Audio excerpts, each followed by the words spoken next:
Welcome back, everybody, to the Fixed Ops Mastermind powered by OEM Interactive. This is a We Are Week, which is Women Educating in Automotive Retention and Excellence. I have with me my co-host, Katie Mares, today, and Sammy Jo Mannering. And Sammy, I meant to ask you how you pronounce your dealership's name.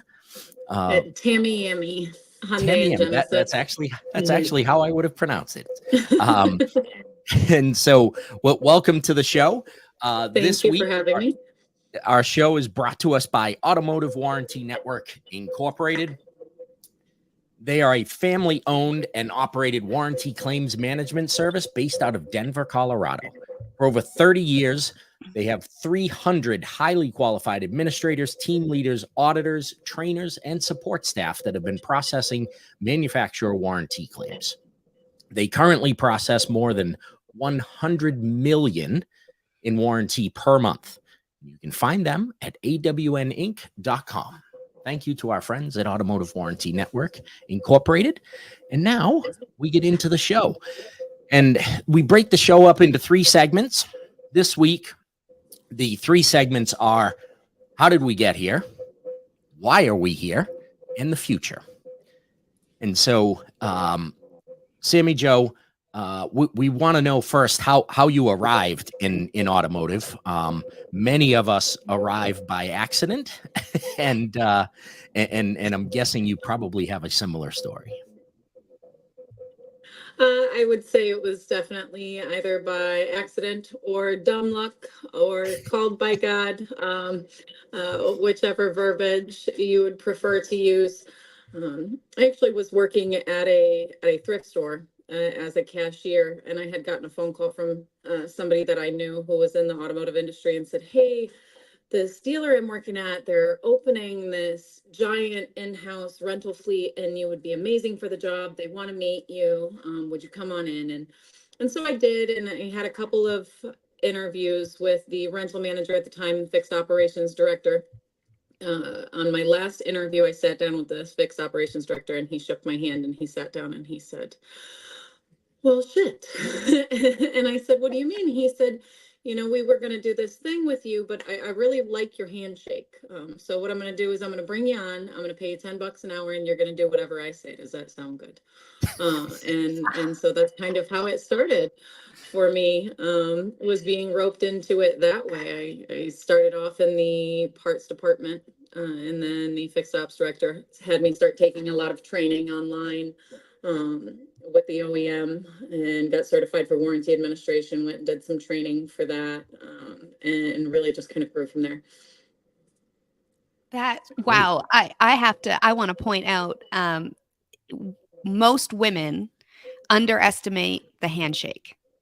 And when you're in a male-dominated space, when you can give a proper handshake, it goes a long way.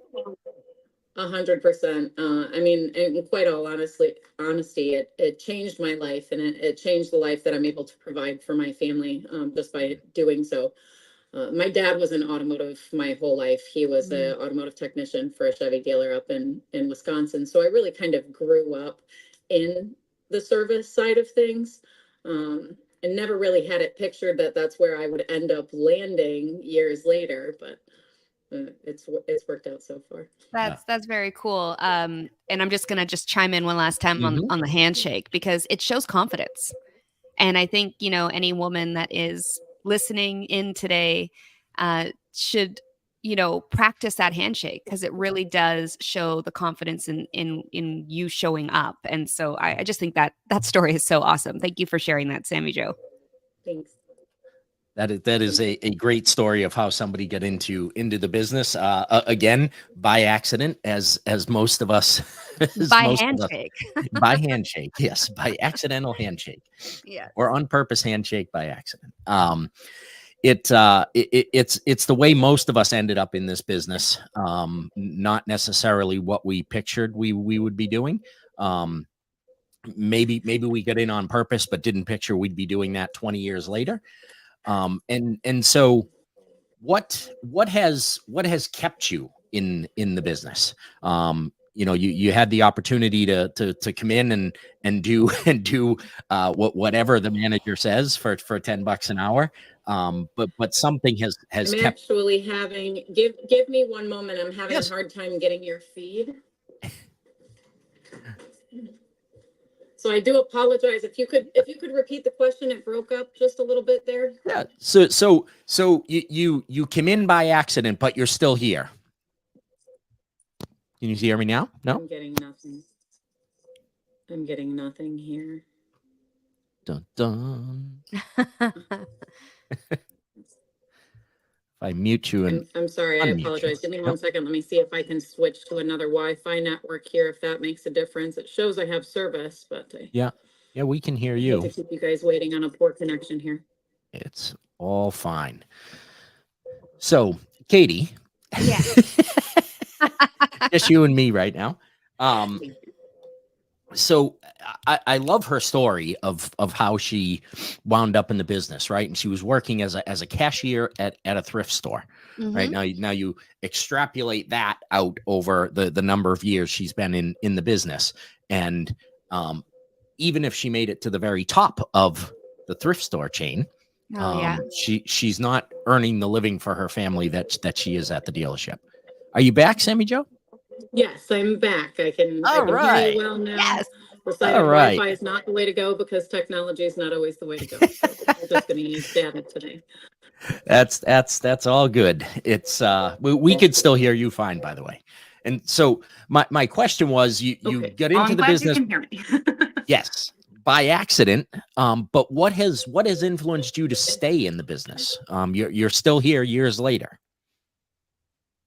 You know, it is a love-hate relationship for putting out fires. You know, I love a challenge. I am somebody who gets bored really, really, really quickly. I'm always looking for the next task or the next project. And so this industry always brings that level of excitement for me. You can never learn too much. There's always something new and exciting every day. Every time I think I've seen everything that there is to see, something new walks through the door. And so that keeps it pretty invigorating for me, to where there's emotional fulfillment. Yeah, that's definitely true. There is always something new. And I can tell you, I only left the dealerships 4 or 5 years ago after 30 plus years. And it still amazed me that there were days when something new would come up. When you thought you couldn't see anything different. What was that? I said, I bet you miss it a little bit. A little bit. I still get it's fun because I still get to go back into stores with doing training and coaching and things. And I say now that the stores are like grandchildren, right? I can go in, I can take care of them a little bit, and then I can leave and leave them with you, right? Mm-hmm. I don't have to keep taking care of them. So what do you find the most challenging for a situation? Oh, we lost Sammy Joe, Katie. Oh boy. Well, when she returns, I do want to know, since she has this love-hate relationship with putting out fires, and she loves the fact that things are constantly changing, I'd love to know her input on from a female perspective, what has changed and what that love-hate relationship might be from a female perspective in fixed ops. Yes. And she's back. If we have her coming back. There she is. I'm so sorry for expected technical error. It's all good. Yeah. You were just saying that you have this love-hate relationship with putting out fires and the fact that there's always something new and dynamic, which has kept you, moving forward in the automotive space. But from a female perspective, especially in, the fixed ops department and area of the stores, what has kept you there as a woman? Like, have you seen the changes you've needed to see? Have you been part of the changes? what's the positive about a female in the space? I think that it just brings a new and exciting perspective that hasn't necessarily been around in the industry for very long. You know, it is such a heavily male dominated space. And so female perspective changes things. I think it brings a little bit more emotion and empathy to the piece. And I'm not saying that men are not empathetic by any means. But I believe that women in this industry have an opportunity to view things differently and to do things differently. I had a former boss had explained it to me one time that he enjoyed having female in his store because he could give a man an instruction, say, hey, I want you to take this street here and then take a right here and go over to Chick-fil-A and pick up some lunch for everybody and come back. And his perspective, a man would try to find the shortcut one way or another. And that the woman would beat him back 10 out of 10 times because she would follow that specific instruction and arrive back at the dealership in time. And so that has kind of always played in my mind a little bit.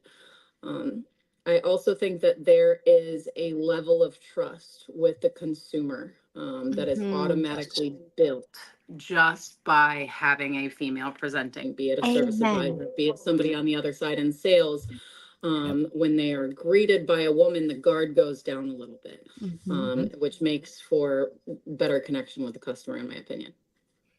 I love that. And it's so true. And I'm maybe biased because that's what I focus on. That's what I do. I teach dealerships on how to provide an experience for the world's most influential consumer, being the woman. And that's my expertise. So I love hearing that from you. I would love to know, though, you know, unfortunately, women in the automotive space are consistently talking about what's wrong with the space, you know, be that it is male dominated, that they talk about the obstacles very often. But being a woman that has risen in her pathway in a dealership in the automotive industry, I would love for you to share with the women that are listening to this, or maybe women that are outside the industry that might by chance or by handshake find their way into the industry. What's good about the industry from a woman's point of view? Like, what can they look forward to? There's no glass ceiling here. There really isn't, in my opinion. There's so much room for growth and so many different avenues that you can take, and you can choose where your stopping point is, or you can continue to elevate your life further in it. I think that it is one of the very, very few industries that do exist where you can just walk your way into a six-figure salary without a college degree. And I do think that it is also beneficial that most of the training is provided by the dealership. If you find a place that values you, that values your growth, that values what you bring to the table, they're going to invest that in you in return, in the form of education, in the form of your pay plan, in the form of your appreciation and your benefits and those kind of things. And I think that is really something to be competitive, you know. I couldn't see the amount of growth or the quick growth in any other industry, especially for women. Yeah. Oh, I see. I totally agree with you. And I think right now with, you know, DEI being such a polarizing spotlight being shone on male dominated industries like automotive, the time is now to be a woman in the industry because Absolutely. our eyes are wide open to making those advances. I absolutely love that. Yeah, and it from my standpoint, through the years, almost without fail, every time I have had a female advisor or a female manager, they have outperformed their male counterparts.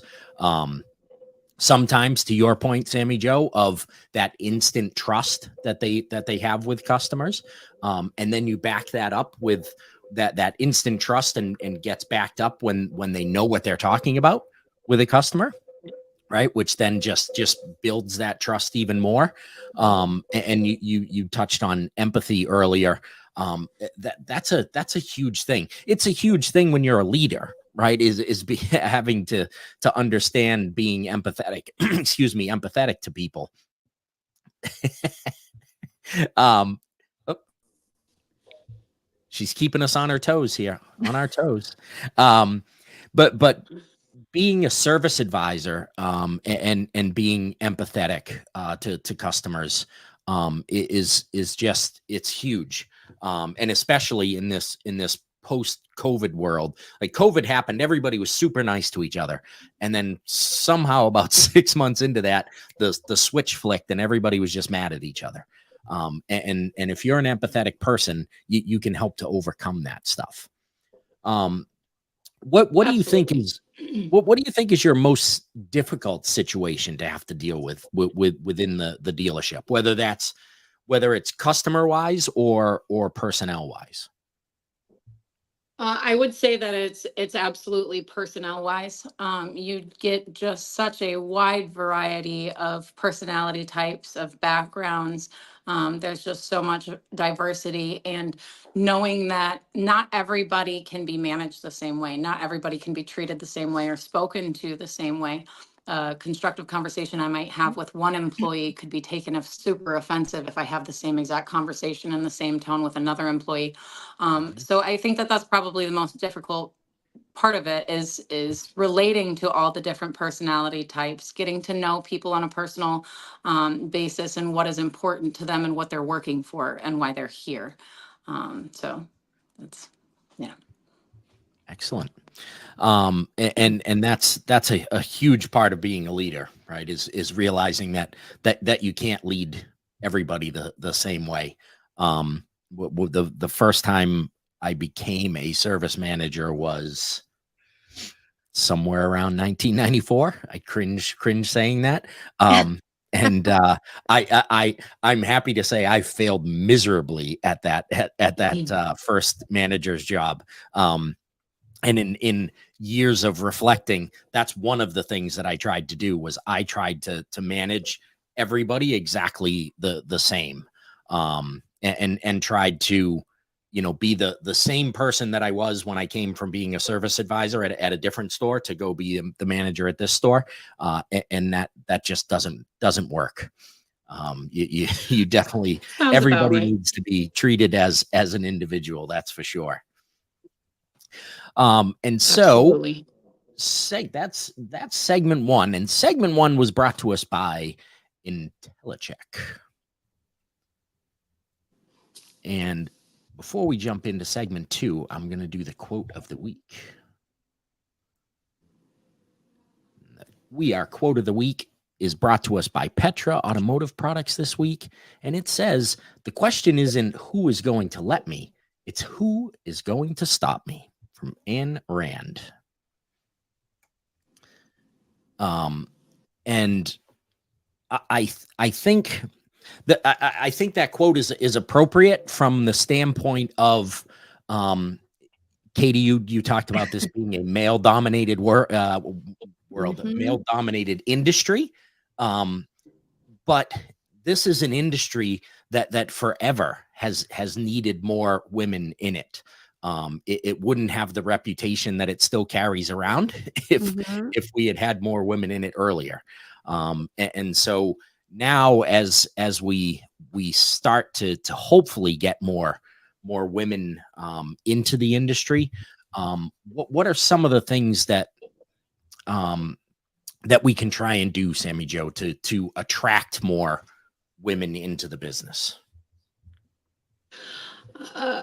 Honestly, I think that getting out into the world and recruiting people that way is really the only way to bait people into this. It's not very often, unless it's an office position or receptionist position, that you get a slew of women applying for jobs in the automotive industry. So I found that it is most beneficial to actually go out there and get them. The cashier at the Circle K who just has exceptional customer service, the lady at the mattress store who is killer at sales and would just do a phenomenal job, and really just kind of hand picking people out of these jobs or careers that they're in, and starting a conversation and asking them Mhm. if they enjoy what they're doing. What aspects of it do they enjoy? What aspects do they not like as much? And then, of course, the $1 million question that baits everyone to the automotive industry is, are you making enough money?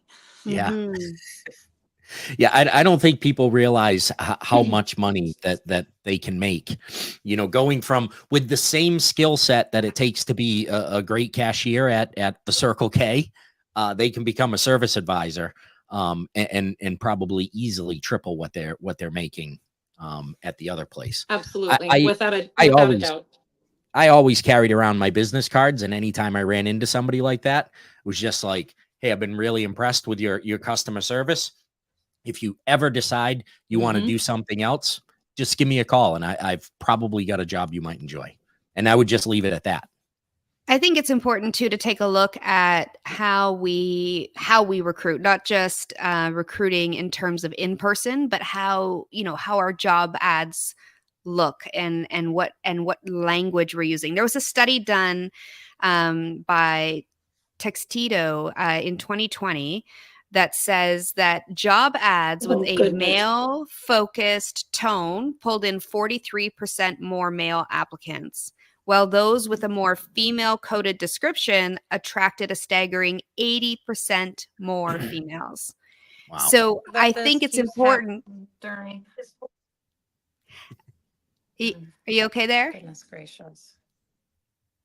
No, I lost you guys again, and I am so Oh. sorry for the frequent interruptions here. Am I It's back on? Can it's you hear life. me? You're We can back hear with us. you. Can you hear Okay. us? Yes, I can hear you Okay. now. I Sweet. feel like a Verizon Wireless commercial years ago.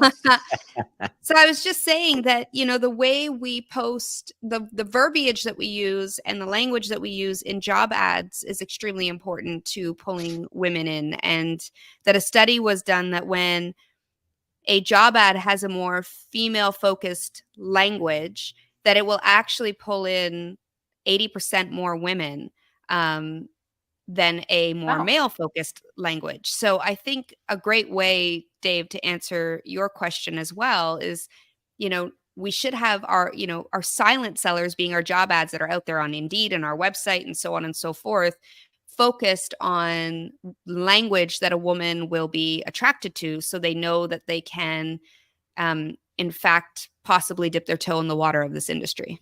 Mhm. Yeah, I that's think an that's actually interesting. really fascinating. Right? Yeah. When I pulled that Yeah. study, I couldn't believe it too. I was like, wow. So the language we use, it matters. Well, language is definitely important. I would be really interested in reading this study, because I can't say that's anything that has come across my mind, is to use Mhm. specific verbiage to bait with women specifically. And it's definitely something I should visit. I can share some information with you. So I'll send over how to create a job ad for women that is focused on female focused That verbiage. sounds great. That sounds Okay, great. cool. I would appreciate that very much. Thank you. Yeah, my pleasure. Excellent. That's what the mastermind is all about, is making those connections and sharing the education with others. I was So- hoping I would learn something new today. Yay. So were we. That's why we invited you. So, I love it. so there's always a lot of talk about mentors. And a lot of women will say, well, there were no mentors that looked like me, which I understand that, and I can understand it being maybe a little more difficult to find a mentor, but I also don't believe that that mentors should necessarily look like us, right? Because then we're just perpetuating the exact same thing, right? If I find a mentor who is another, I'll grace myself with middle-aged male, right? Then I'm just perpetuating that, right? Whereas if I have a younger female mentor, right, now I'm going to learn some different things and some different viewpoints and ways to look at the industry or whatever it is I'm trying to learn. Who have been your mentors along the way, Sammy Joe? Honestly, I've been blessed with so many. I will say that I did have a phenomenal comptroller once who's a female, who really helped me to navigate in the early years being a woman in this industry. How to thicken my skin, how to mind my emotions, bridle my tongue when speaking to somebody so that I could speak directly in a form that wasn't taken as offensively Mhm. in so many terms that people would use when a woman is being direct. So that was absolutely a highlight for me growing up in this career. I've also had some service directors and shop foremen who were just never afraid to share all of the information and the knowledge that they have. They were never afraid to answer a question. And I think that the most important thing in finding a mentor in this industry is finding somebody who doesn't work in fear. Because when you try to get mentored by Mm. somebody who is working in fear of their position, they are less likely to share with you all of the knowledge and the skill set and the toolbox that you need to be successful in it out of fear of Yep. losing their own Mhm. position. Mhm. So finding people who are really, really confident in their own skin and the job has been a game changer for me. Yeah, that is an excellent point. It is something I'm sure it happens in other industries too, but I've seen that plenty of times in this industry where, even a service advisor, when a new service advisor comes in and you'll hear them be not as forthcoming in answering a question that a younger advisor has asked, and 100%. that in the end, it's gonna we're gonna rise everyone up when we're helping somebody Oh else, yeah. right? You're Yes. not gonna lose your job to somebody else unless there was some other reason. It's not gonna be because you answered a question for them. 100%. 100%. I think too it takes a bit of gumption and confidence to ask for a mentor or for somebody to sponsor you as a woman. And so my question to you, Sammy Joe, is how much more important has confidence been for you versus competence in being a Ooh. female service director? That is a really, really loaded question. It's like a really loaded question. Because I think they're both equally as important. Um, uh, I think that thick skin really comes into play when it comes to the confidence factor. Mhm. Because if I'm having a difficult day here, or I feel like I am just absolutely failing at a task that I put at hand, I can't let those emotions show here. I have to wear the confidence all the time. I can go cry about it in my car later if I have to. Um, uh, b- Competence is probably more key. The more you understand, the more you're willing to absorb, the more teachable that you are, the more an asset you are to a store. And so, when you're competent enough to digest the things that are being taught to you, you have a better opportunity to be um, cross trained in several different areas that really make you an Mhm. asset and irreplaceable to the company. Yeah, I Mm. totally agree in terms of knowledge, you need to have it. But when I mean competence or confidence over competence is when you do have to shake that hand or raise your hand or, and I believe they are hand in hand, by the way. But I just think that a lot of times there's a stat out there that says men will take an opportunity when they are 60% qualified, like when they feel like they're like, yeah, I got 6 out of 10 qualifications. I check 6 out of 10 boxes. But a woman won't take a risk unless she's 100% qualified. So we could be as competent as every single man out there and more, but we don't take the risk because we wait till we have all of the knowledge, all of the training. So I'd love to know your thoughts on that. So I have seen that TED talk and I have Read that book, so I know what you're talking about. The goal is to be brave and not perfect, right? So Yes. I think that is extremely, extremely important. I think if people have the right mentors in their personal life, it helps them along with this as well. I had been fortunate before really kind of fighting to grow in the industry that I had a gentleman who was an acupuncturist of mine who told me a story about a time he really, really needed a job and he had no experience in the field, and he applied for this head chef position at a restaurant and had no idea what he was doing whatsoever, but he BS'd his way through it to the point that he got the job, and he just kind of had to wing it and ended up becoming very good at it. And I thought, wow, what a thing. What a Yeah. thing to just throw something at the wall and hope that it sticks and hope that I'm successful in it. But that confidence and just knowing that you are striving to be the best that you can possibly be and do the best that you can in your position every day will always catapult you further, regardless of the circumstance. Do you have any possible, because I mean, I'm pretty sure, and the handshake story gave it away, but I'm pretty sure you're pretty confident lady. Do you have any kind of tips for the women watching on things that maybe you've done to create a more confident mindset in your career? Be loud. Be loud, have the difficult conversations, put yourself out there, because if you don't put yourself out there, the answer is no every single time. And so really just taking that leap of faith, setting a goal for yourself is so important. Where do you envision yourself 5 years from now? And making a plan for how to get there. And you can't get there without having those difficult conversations. My husband and I were just having a conversation the other night. Never once in this industry specifically have I seen anybody grow who kept their mouth shut.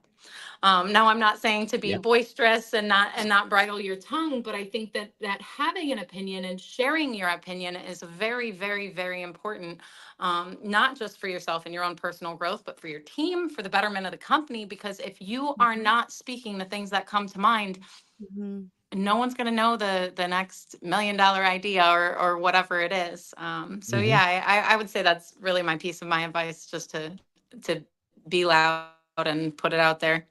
And have the hard talks. You heard it, ladies. Be loud. I love it. I love it. Yeah, I mean, at the end of the day, the reality is that 99% of us are faking it every day, right? We don't have it all figured out. We don't have it all figured out. We're trying to just get through the day. I have it all figured out. What are you talking about? I said 99%. You're the 1%er. She's got it right? At least that's what I tell the world. I mean, I'm loud about that. So I had a guest on a few weeks ago named Mark Pittman, and he wrote a book, The Surprising Gift of Doubt. And he talks about the imposter syndrome and how it's actually a good thing to have that. It means that you are moving in the right direction, that you are stretching yourself, because if you don't feel that way, then you're not doing anything that's stretching you.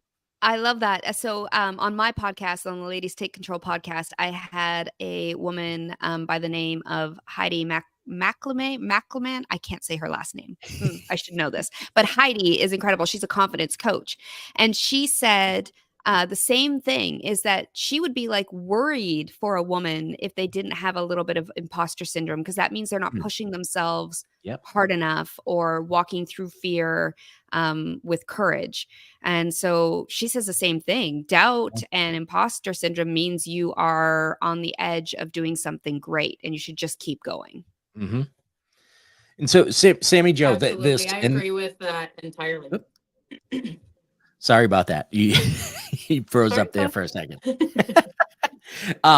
So this probably goes to your be loud point, but for women who are either coming into the industry, thinking about coming into the industry, or are already here but want to move up into a leadership position, what are some things that you think they should be doing to either prepare for that or to create that opportunity for themselves? the very first thing would be just obtaining all the knowledge that you possibly can, remaining teachable at any given moment, and asking all of the questions, even to the point where you inside feel like you're being annoying. Don't stop asking the questions until you're confident in the answers that you have. Manufacturer training, I think, is so important, not just for whatever your position is in the dealership and what you're certified for, but asking your boss to open up those other trainings for you, to learn the way that things work, a rental or any of the other aspects of the dealership, to really just kind of gain all that. And then in addition to that, finding out what your strengths and your weaknesses are, and really just catering what your goal is to that. Finding somebody in the dealership who has the personality traits, the leadership traits, and the salary that you are striving to achieve, and really developing a relationship with them and asking them all of the questions that may not be in your training. That would really be my advice. Don't go to a place that's going to put a glass ceiling on you. That's never going to let you grow out of it. If your gut tells you something is off, it is off, and move on to the next place, because there is always room in this industry, and there is always a store that is willing to grow somebody to their potential. I think that that's a conversation that should be had when somebody first starts. Hey, this is my goal. Am I going to be able to get there at this store? Because then you can create a timeline for yourself. If you know your max is 2 years out, then you've got 2 years to absorb everything you can there before you go to the next place. And if you find the next place that doesn't have a ceiling for you, then it's yours for the taking if you work hard enough. I love that. Yeah. So well said. So well said. So we are in the middle of segment 2 here, and segment 2 is being brought to us by Parts Edge, power tool for your parts department. So Sammy Joe, when you first took over as the service director, right, or your first leadership position, I'll ask, because I don't know if you had a leadership position before this. The first leadership position that you had within automotive, what did you find was the biggest challenge initially in moving into that position? Being taken seriously as something other than an administrator. I really think it really was the being a female for real that that caused the issue for me and made it so difficult to really kind of break through that doorway and advance myself. So I went from warranty administrator to warranty manager, rental manager, assistant service manager. It was kind of a cesspool of things that I was doing. And I think that the leadership that I had at the time made it difficult for me too, because I was told verbatim from the owner at the store at the time that he wasn't sure anybody was going to look at me as anything different than like a secretary. And so, but for me and for my personality type, I think that was the fire that I needed to prove somebody wrong, to tell them I am so much more than some secretary, which I've never been in my entire life, by the way. So for me, it's the proving someone wrong, who said that I couldn't do what I knew I could do and what I had the skill set to do. I will say on the secretary side of it, though, there are a whole lot of secretaries out there who are making men in leadership positions look way better than they are. Because they're having the difficult conversations. That's right. And so our stat of the week is brought to us by Parts Edge. And it says 50% of service advisors at new car dealerships are women, but women make up only 8% of total employees across the dealerships. And that is from an autonews.com study from September of 2023. I think you definitely see more female service advisors now than you ever did before. I think it's a terrific pairing of skill sets that women possess that a lot of men don't, but between organization, as you mentioned earlier, empathy, and being able to actually juggle multiple things at one time, which you need to do as a service advisor. Everybody is throwing things at you. The fact that there's 50% service advisors that are women and only 8% of total dealership employees that are women, that's a big disconnect there.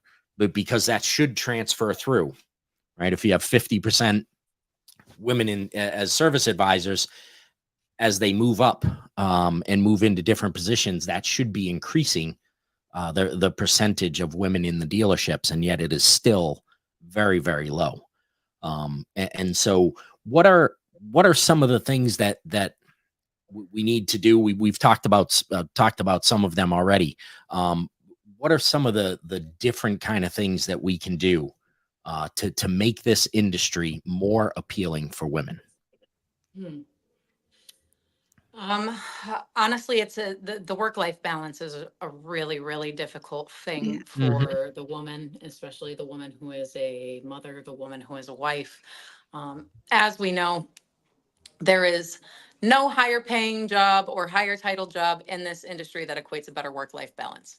And so when you're choosing your family first, which is what everybody always should do, is choose their family first, it's really hard to swallow a schedule like working 8 days on and 1 day off in the sales department, or working 60 hours a week in the service department. Those are really, really difficult things. But I think that the industry is changing. I think that these kind of hour requirements are going to change, and they're kind of going to navigate into a different direction as the next generation of workers really comes in and the last generation rolls out.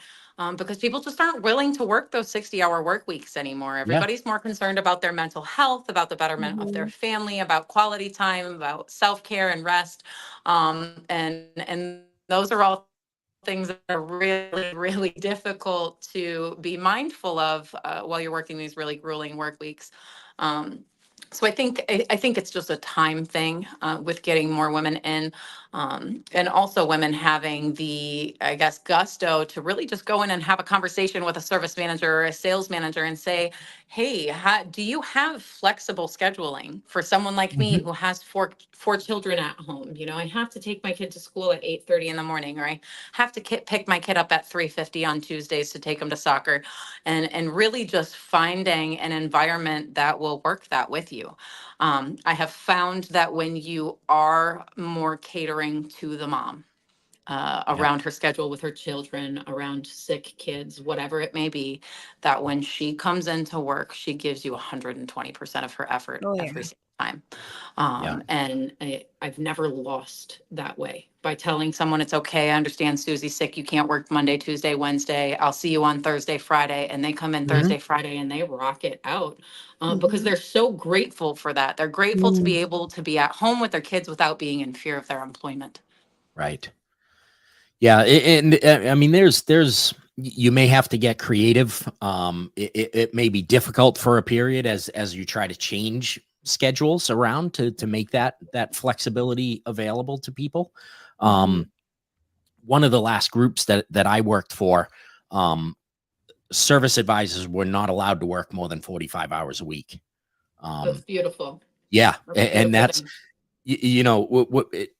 there are times when you go, how am I supposed to schedule that? Like, how am I supposed to have coverage the entire time, the entire 6 days that we're open? We weren't open on Sundays, thankfully, but 6 days, and you have to cover, when people are only working 45 hours was the max that they could work. And it was a great thing for the advisors. What you get in effort in that 45 hours is so much more than you get in that 60 hours.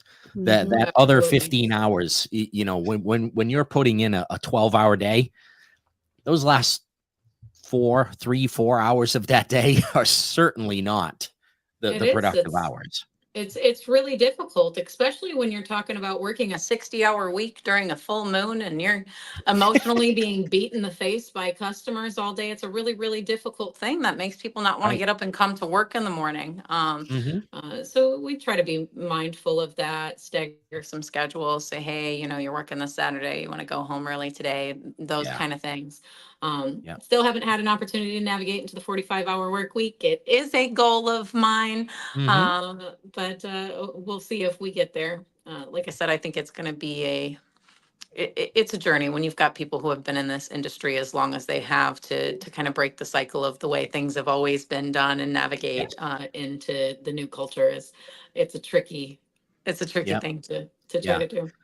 And one of the essential things when you start to go to that 45-hour week for advisors is the fact that you have a really great cohesive team. So you have to have a good culture at the store, because obviously, advisor A Absolutely. is going to have to pick up the I'll call it the slack. That sounds negative, but the slack of advisor B, when they're not there to maintain that 45-hour week, right? So they need to be able to work together and help each other's customers without being like, oh, why do I have to take care? Why do I I always think have to take care of Katie's customers? I think this is an incredibly I'm going to use a word like insane conversation that I'm listening to this happening, because there's so many industries that have it figured out, and employees that work shift work and you're open 12 hours don't work Mhm. more than 40 hours a week.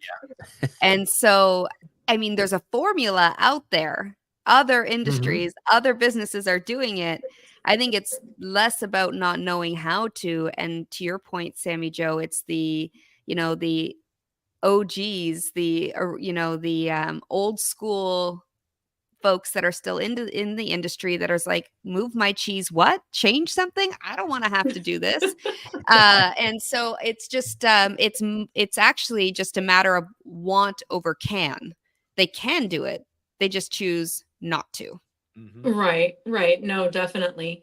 I mean, I've only been in this industry for about 10 years or so, so I can't really classify myself as an OG, but I feel like I work like them.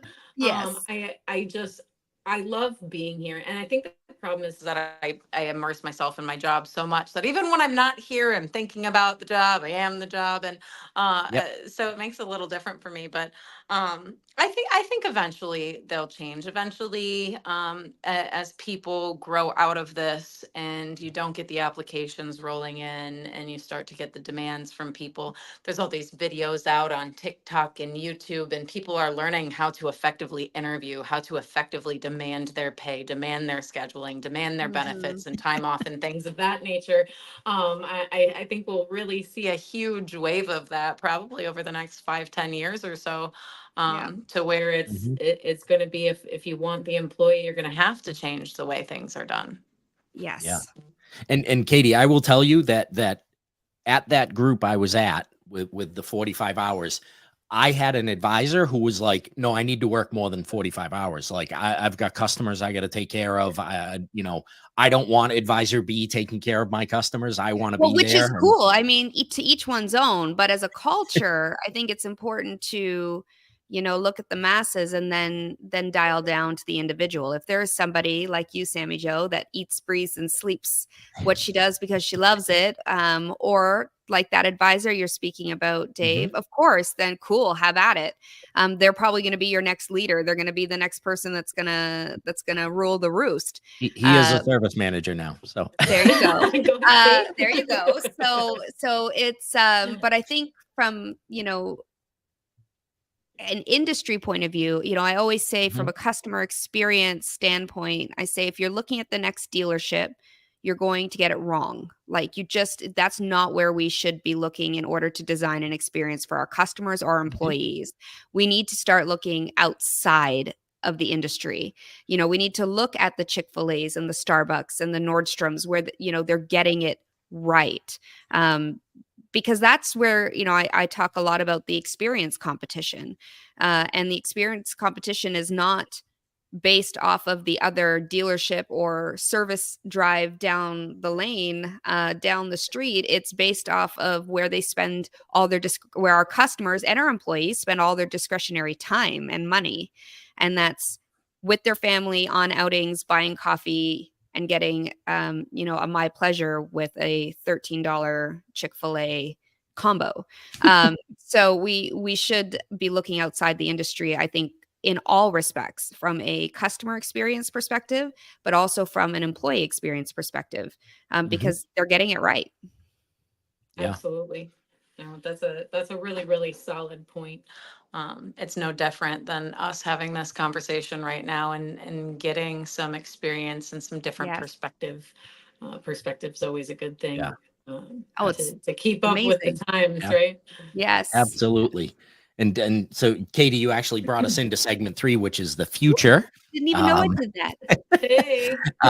which is brought to us by Automotive Warranty Network Incorporated. And with the future, and Katie, to your point, I have always said, like, I'm not interested in best practices because they're usually subpar to what we need to be, right? If we're taking best practices from within our own industry, they're Yep. subpar, right? We know we need to be better.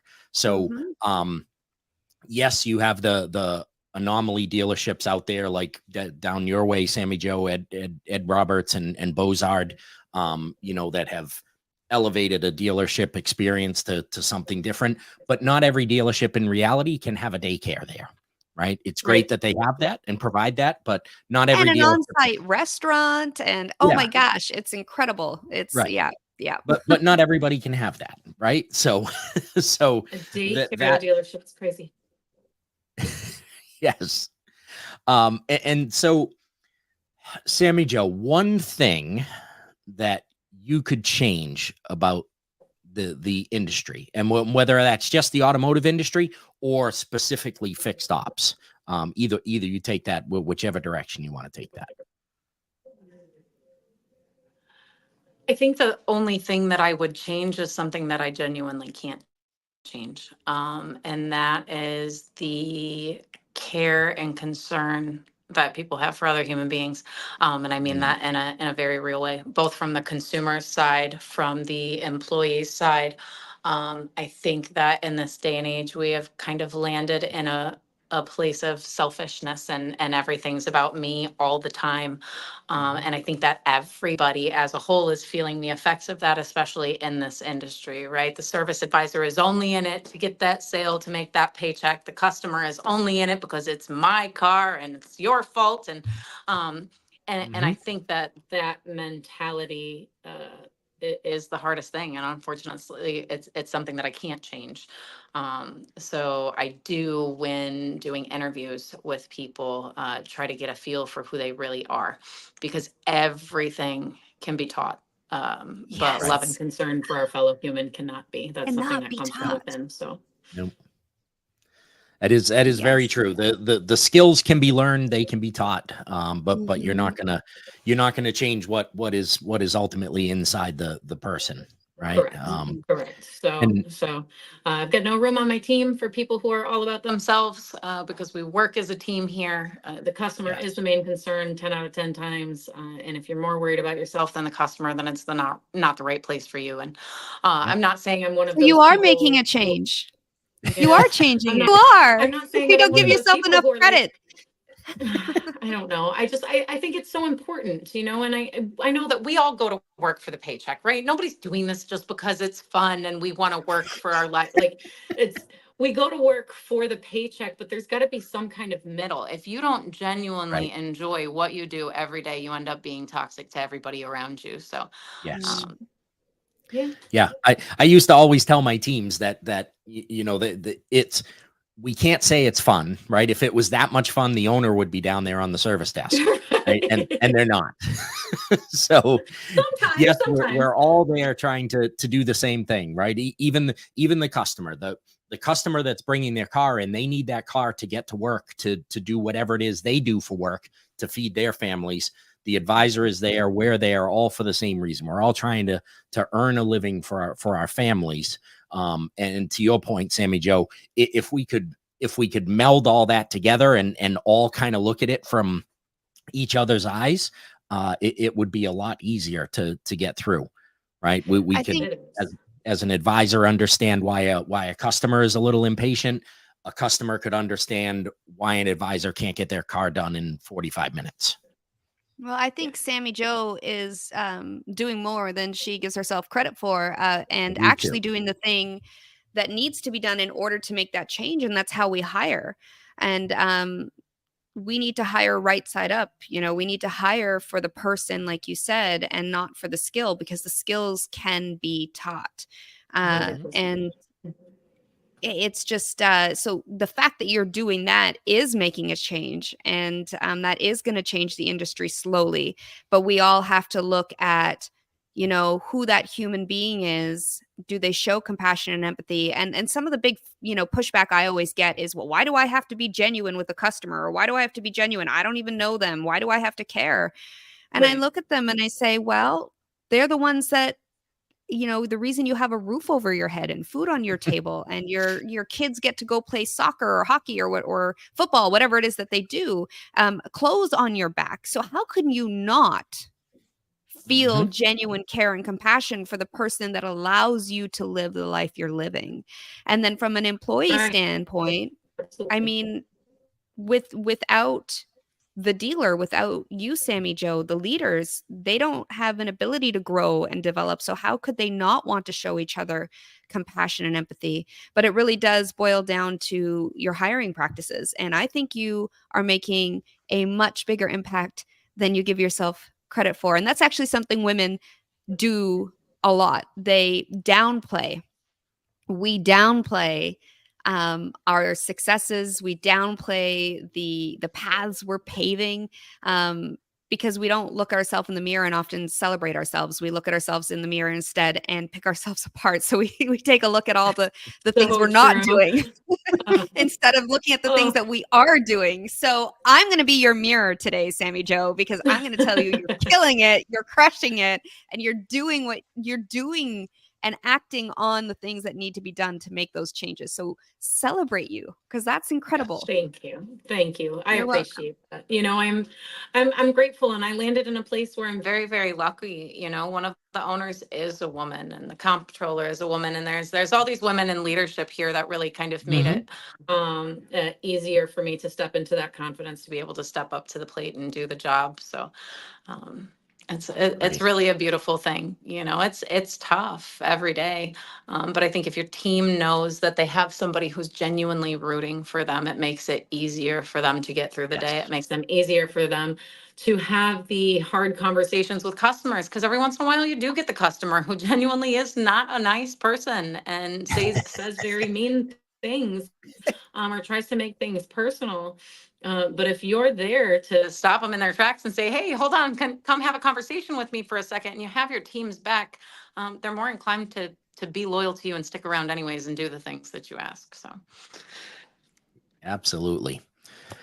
Well, Katie and Sammy Joe, this has been a very quick hour, and I thank you both for being here. Sammy Joe, thank you for everything you're doing for the industry down there in your corner of the world. And again, Katie, Sammy Joe, thank you so much for spending some time with us here this week on the Fixed Ops Mastermind.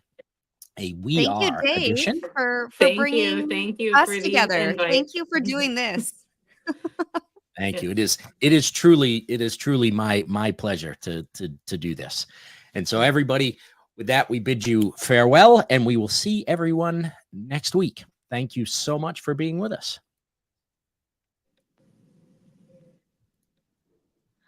well, that was cool.